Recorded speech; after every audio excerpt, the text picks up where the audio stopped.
Everyone, and welcome to the tutorial for the Evergreen luxury wreath kit that has been sent out as part of our 2025 range. I must say this wreath is one of my favourites. It is full, it is textural, it's just a classic. I'll be teaching you how to prep your foliage, how to get that full textured layered wreath, and also how to get that plus high-end luxury feel. Feel free to pause, stop, rewind when you feel comfortable. So let's get started. So first of all, we are going to be wiring our wreath bases. This just acts as a base for our moss to be on and also encourages stability for our wreaths. I attach the wire to the junction on the wreath ring and I go around in a crisscross 3 times to make sure it's nice and tight, and then I wrap the wire around the wreath ring 3 times just on that spot just to make it extra secure, and then I follow it round and go in a zigzag all around the wreath ring until you get to the starting point where you first started. We leave the wire attached completely right through to the very end before we put our twine on to hang it, so whatever you do, just don't cut it. As you pass the wire through the wreath ring on your zigzags, just give it a little tug each time just to make sure that it is secure. And then once we've done that, we're going to move on to mossing our wreath rings. So grab your bag of moss and open it up and we'll get mossing our base ready to add our foliage onto it. Now the moss acts as our water source for our foliage, so what we like to do is make sure that it is damp. If you feel like it is a little bit dry, then you can soak it in a little bit of water in a bucket, just so then it soaks up that moisture ready to put onto your wreath. So it also comes quite compact, so what I like to do is run my fingers through it, just loosen everything up and break it up into like a fluffy texture, so then it goes a little bit further, and also it just breaks it up, so when we stick our stems into the moss at the end, it's just free a little bit more. Once it's all fluffed out and ready to get onto your wreath ring, what I like to do is get a small section in between your hands, and I roll it up into like a sausage shape and I place it on top of the base that we've already created. Then I get that wire and wrap it around and carry on until you're at the very beginning of where you started. What I would say is try and keep every little bundle that you are creating the same size, so it's nice and equal as you go all around. But if you feel like there's some spaces in the ring that aren't as full, you can go back round over when you get to the very beginning and just fill in them spots, because we're not taking the wire off, it is staying until the very end, so we can do that if you do feel like there is any spaces missing. Now we are moving on to prepping all our foliage ready to get onto our base. Now I like to do this all before I even start, so then it's all ready and everything's in nice size pieces that we can just put onto our wreaths. So I start off with the spruce and I just put each foliage into different piles. Now the key to cutting foliage is try and not have a lot of waste as possible. Try and minimise that. So what I like to do is really concentrate and be intentional with cutting our foliage and to get the most out of it. So as you can see here, I'm just looking at the spruce and making sure that I'm getting the best as what I can out of it. And that goes for the other foliages as well. So included in the Evergreen wreath kit is type of like cypress and also pine. These last absolutely ages. What I love about these stems is that it just adds so much texture and interest into the wreaths. It's not just spruce, it adds so much depth to it. So this is why I've included these into our luxury wreath kits this year. You can vary the heights that you do snip off as well, so nothing needs to be the same. It just, again, it adds that extra depth and rhythm and movement in the wreaths. So yeah, just have a play about. You can always re-chop some if you do think that they're too big when you come to place them onto the wreath, which I do many of times. Yeah, don't be scared, just chop them off. I do have a little bit of wastage on the spruce when it comes to the very bottom of the central spine of the spruce, so don't worry about that.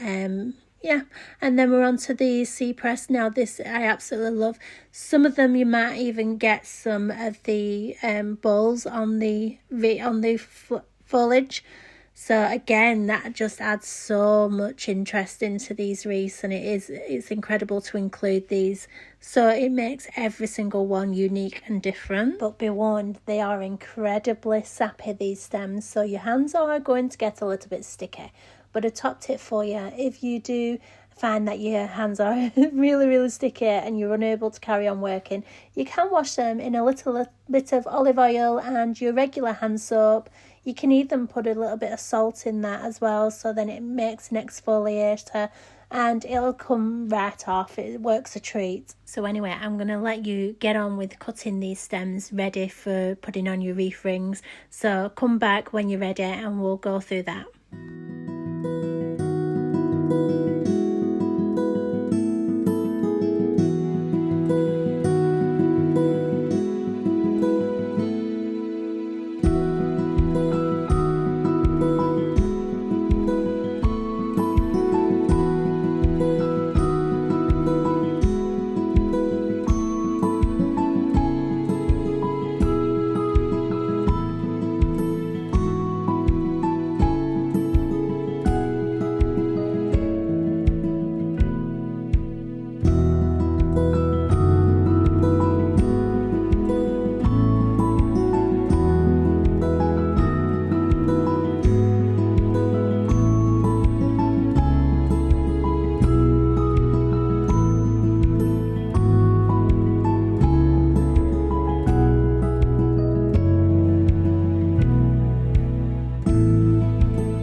So once everything's chopped and you think that they're in manageable sizes, I like to just keep them in their individual piles, which means it's easier to grab what you want for each bundle for when you're putting it on the wreath ring.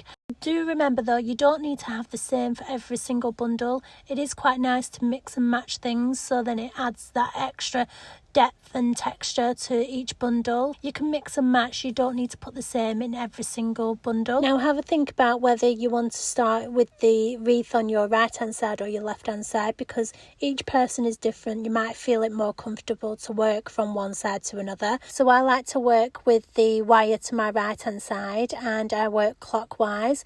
So place your wire at whichever side you feel most comfortable at, and we're going to create our first little bundle to attach to our wreath ring. So you can add whatever you want into this. I generally have the bottom of my bundle as the spruce, the pinus or the cypress, which is the base of everything else, and the things like the eucalyptus berries and the wax flower I like to position on the top of the bundle, so then everybody can see it and it's not hidden by the big chunky stems. Now it's always nice to have a play about once you position it onto your wreath ring. You might put it on and find that there might be a little gap at the side. You can add some extra behind it or even at the front, but once you find the right position for everything, you're going to wrap the wire around 3 times and give it a little bit of tug in between each one, just to make sure that it is secure onto your base. Now we're going to move on to your second bundle. So I just want to make it clear before we go any further how important it is to position your bundles onto the wreath. You don't want to clump them too close together because you're not going to have enough to finish the complete wreath. So I like to stress how important it is to position it. Now when you get your second bundle and you put it on top of the first one, you can see yourself, if you're just going to layer it on top all the time, you're going to end up with a massive gap at the end. But you don't want to position it too far down either, because you're still going to see all them wires that you've got, and you really want to hide the mechanics of the wreath. So there is a sweet spot. You don't want it too high, but you don't want it too low. It's just finding that middle part where you've got it positioned where it's hiding all the mechanics, but you're still having enough to finish the whole complete wreath. I really hope that makes sense, but I think as you're doing it and you're positioning it, you will see for yourself what I'm actually meaning.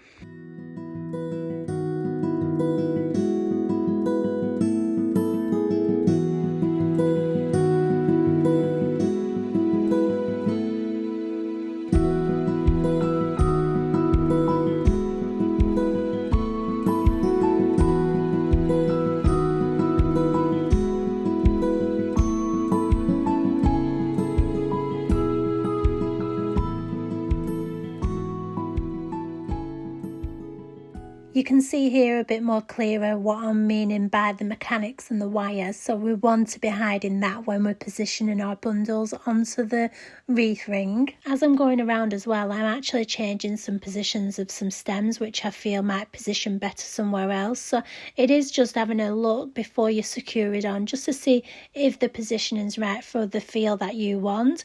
Because with my wreath ring, I like it to be a little bit more wild. So I do actually place some a little bit different heights just to get that added interest. But have a feel, and also when you do position it, just be careful about how you're having the outer line, so making sure everything's got a nice flow to it, so you've not got major gaps. But don't worry if there is major gaps, because at the end we can always put some extra stems straight into the moss from that point there.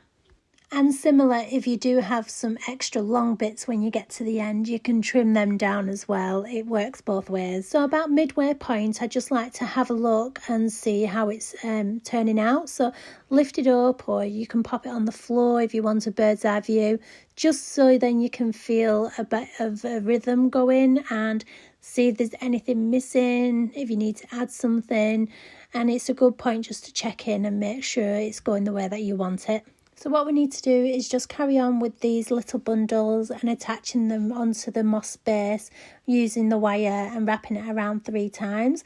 And we need to carry on to this to the end where we do the last bundle, which is slightly different. So come back for that and we'll show you how you do that bit.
Here, as you can see, I have spotted a gap, so I have poked a thistle through there. It just means that it's not looking odd, but you can do that at the end. You don't need to do it halfway through like I have. And what I do is chop the stem at a 45-degree angle so it's got a nice point to it, and I poke it straight into the moss, to the water source. Now when you get to the end bundle, you're going to lift the first bundle gently and place that in that slot right there. It is a bit fiddly, but it's well worth it. And we're going to bind that onto the ring. So I do it more than 3 times this time because it is your last bundle. So do it around about 5. Make sure it's really secure by tugging down on it, and then I'll show you how we're going to cut it and secure it all together so it doesn't come loose. So once you're complete, spin your wreath around, and we're going to chop the wire, leave a bit extra because what we're going to do is tie it all together. It is quite fiddly and it might take you a few attempts, but it's a necessary step, unfortunately. So when you turn it around, you might see a little bit of your metal ring still poking through. Just make a little bit of a hole in that point and make a hook with the wire and thread it through like you're doing a stitch. Now I do that about 3 times in that same spot, just so then I know that it's not going to come loose. Once you've gotten them 3 stitches in, you want to be taking the end of the wire and poking it back into the moss. We don't want you to be scratching any doors or any surfaces that your wreath's on, so make sure that all the exposed wires are tucked into the moss nicely. Now this is a point where we're just going to make sure that there's no missing gaps. What I like to do if I can't get a full view from the table is put it on the floor. You can get a much better feel for what is missing when you can see it from above. I also want to take into consideration your pine cones. Now you've got 3 in each kit. It's up to you where you like to position them. I have put it in a group all together, so then it's a focal point in our arrangement, but you can separate it and put it throughout the wreath if you prefer to. And here's the point where I am putting it on the floor, and this is actually to see where the top of my wreath is. And I know it might sound odd because it is a round design, but sometimes a wreath just looks better positioned a certain way, so we like to find the top. And when we have, we're going to lift it up from the top and we're going to mark that point, so then we can put our twine in it, and that is to hang it. The twine in the kits is already pre-cut, so hopefully that is long enough for you. If not, you can use some string of your own if you prefer a longer drape. So turning the wreath again, you're going to find a hole in the moss where the ring is showing. You're going to double up the twine so you've got like a loop, and poke that loop into the moss base. And then as you can see here on the video, I'm just pulling it through. And once I've got it through, I'm going to be putting the ends through that hole and pulling it tight, and then put a knot in it. Depending on where your hook is on your door, you might have it further to the base, you might have it a bit further. If you want to have a longer hang, it's completely up to you. And then moving on to your ribbon. Now again, it's personal preference, you can have it positioned wherever you want. I just like to have it slightly off to the side, and I like to have it at the bottom so it is draping slightly.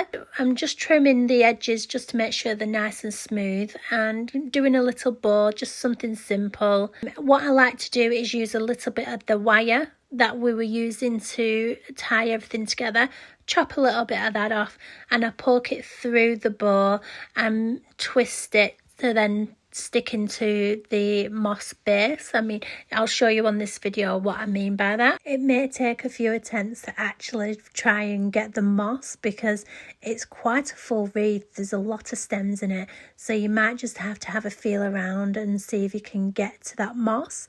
Once you do, just make sure you're tucking them wires back into the moss at the back so it's not scratching anything. Alternatively, if you can't actually get it into the moss, don't panic. What you can do is where you've got a bit of the spruce, a nice strong stem of it, you can actually wire it onto that, so you're not actually poking through the moss itself, but it's just sitting on one of the sturdier stems. I really do believe that adding velvet bows to any wreath just screams elegance and luxury in my opinion, and it just finishes it off perfectly.